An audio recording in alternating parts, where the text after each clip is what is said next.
Most people think about what Jesus said about money. They think about giving verses like Acts 20:35, where we learn that Jesus said it's more blessed to give than to receive. And no doubt, Jesus said a lot about money, but in today's video, I want to focus on 3 surprising things that I learned that Jesus said about money. And hat tip to crosswalk.com. That's where I found the inspiration for this article. So I will have that original article linked up down below. All right, so the first surprising thing to me is that Jesus basically said that how we handle our money is a test. So we'll go ahead and look at Luke 16:11. And here we have Jesus saying, so if you have not been trustworthy in handling worldly wealth, who will trust you with true riches? And we see something similar in Matthew 25 in the parable of the talents. And basically the gist of the parable of the talents is that you have a guy who has some wealth and he has 3 different employees that he gives his wealth to manage it while he's gone. And then he comes back to see how they did, and the ones who stewarded that money well, he gave them more to take care of. And the one who didn't manage it very well, he actually took away what he had and gave it to the one who handled it the best. So what I take from all this is that God is testing us with our money to see how we're going to handle it, to see if we're trusting him with it. And I don't know about you, but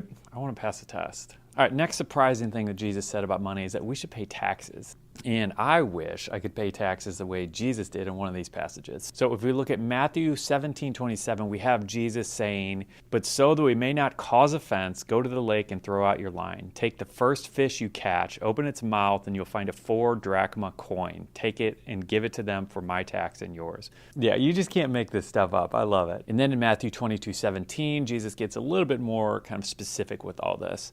And it says, tell us then, what's your opinion? Is it right to pay the imperial tax to Caesar or not? And these are the Pharisees talking to him.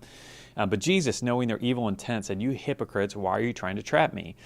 Show me the coin used for paying the tax. And they brought him a denarius, and he asked them, whose image is this and whose inscription?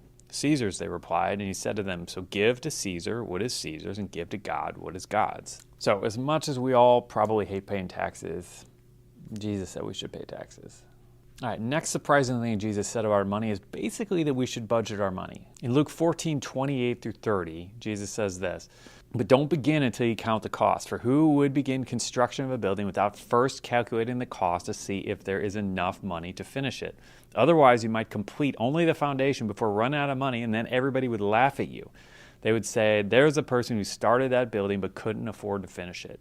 Yeah, this is a tough verse for a lot of us financially because I think it makes us realize that we can't just do whatever we feel like doing and we have to think through it a little bit. Yeah, I think this verse also goes right against the idea of spending more than we earn and living beyond our means, especially to impress other people. So maybe this is buying a nicer car than you can afford. Maybe it's buying whatever, all these clothes to impress people that you don't actually have money for. Yeah, it can be a tough pill to swallow, but I think God's trying to communicate something to us in this verse. Now, there are tons of other verses where Jesus talked about money and referenced money, so I'd love to hear from you what ones you would add to this list, so let us know down in the comments down below. And if you're new to our channel, what we do here is talk about practical ways to manage our money wisely, and then we talk about the biblical principles that tie in and wrap this whole thing up together. So if that sounds good, consider subscribing, and in this next video, we're going to look at 7 weird things that Christians should be doing with their money. So just click on that link, and I will see you in the next video. And if you haven't already, head over to seedtime.com so you can get your free email course from us on how to master your money using biblical principles. So that's all for today.